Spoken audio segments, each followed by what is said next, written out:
Hello friends, welcome back to my channel. आज मैं review कर रही हूँ प्लिक्स के इम्यून बूस्ट फिश का, जो कि ऑरेंज फ्लेवर में आता है और ये एडल्ट्स के लिए है। ये हमारी इम्यूनिटी को बूस्ट करता है और एनर्जी लेवल को बढ़ाता है। साथ ही ये ग्लोइंग और रेडियंट स्किन भी प्रोवाइड करता है। कॉमन कोल्ड और इन्फेक्शन से भी बचाता है। इसमें 1000 mg आंवला, 10 mg जिंक और 40 mg विटामिन सी है। इसमें शुगर ऐड करने की कोई ज़रूरत नहीं पड़ती। साथ ही ये ग्लूटेन फ्री भी है।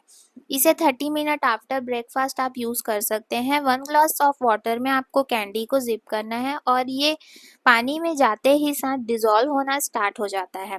एक बात का ध्यान रखना है कि जब तक कैंडी पूरी तरह से डिज़ोल्व नहीं हो जाए, आपको इसे नहीं पीना है। कैंडी पूरी तरह से डिज़ोल्व होने के बाद आप इसे पी सकते हैं। इसका टेस्ट ऑरेंज जूस की तरह है और साथ ही इसमें बहुत सारे न्यूट्रिएंट्स की डिटेल भी दी हुई है। ये पूरी तरह से सेफ है और डेली रूटीन में शामिल करने के लिए काफ़ी अच्छा है। I hope you like this video. Please do like, share, comment and subscribe. Thanks for watching.